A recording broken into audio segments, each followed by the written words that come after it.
வாங்க சூப்பரான ரசம் ஒன்று செய்யலாம். சூப்பராக இருக்குங்க. இது எலும்பு ரசம் மாதிரியே இருக்குது. ஆனால் நம்ம பருப்பு போட்டு வெஜ்ஜு ரசம் தான் வைக்க போகிறோம். அதுக்கு நல்லா 2 ஸ்பூன் பெரிய ஸ்பூனில் வரமல்லி எடுத்துக்கோங்க.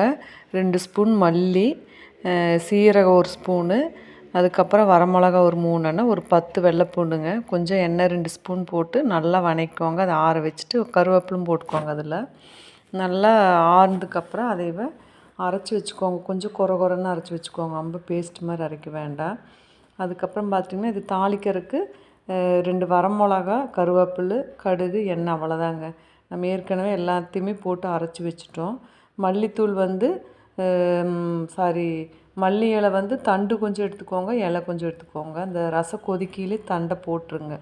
நல்லா இருக்குது, மணமாக இருக்குது. தாளிச்சிக்கலாம். எண்ணெய், கடுகு, கருவேப்பில், வரமிளகா, கொஞ்சமாக மஞ்சத்தூளுங்க. நல்லா எல்லாத்தையும் நல்லா வதக்கிட்டு நம்ம வெள்ளைப்பூண்டு இதெல்லாம் வதக்கி அரைச்சி வச்சுருக்கிறோம்ல, அதையும் போட்டு சிம்மில் வச்சுக்கோங்க. நல்லா வதக்கிட்டு அது கூடவே நம்ம கொஞ்சமாக பருப்பு ஒரு 2 தக்காளி கட் பண்ணி விளக்கெண்ணெய் மஞ்சத்தூள் போட்டு வேக வச்சுருக்கிறேன். அது கூடவே புளி தண்ணியும் நல்லா கரைச்சி கையிலே கரைச்சிக்கோங்க. அப்போ தான் டேஸ்ட்டாக இருக்குது. எல்லாத்தையும் ஒன்றா ஊற்றிட்டு கொஞ்சமாக வெல்லம் போட்டு உப்பு போட்டு ஃபஸ்ட்டு அந்த கொத்தமல்லி தண்டை போட்டுக்கோங்க.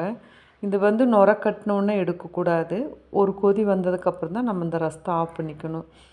அவ்வளோதாங்க. நம்ம கொதி வந்ததுக்கப்புறம் அந்த மல்லி இலை போட்டுக்கலாம். உண்மையிலே இந்த ரசம் செமையாக இருக்குங்க. ரொம்ப மருத்துவ குணம் இது அதிகமாக இருக்குது. இந்த கிளைமேட்டுக்கெல்லாம் இந்த மாதிரி செஞ்சு சாப்பிட்டு எப்படி இருக்குன்னு சொல்லுங்கள். உண்மையிலே சூப்பராக இருக்குது.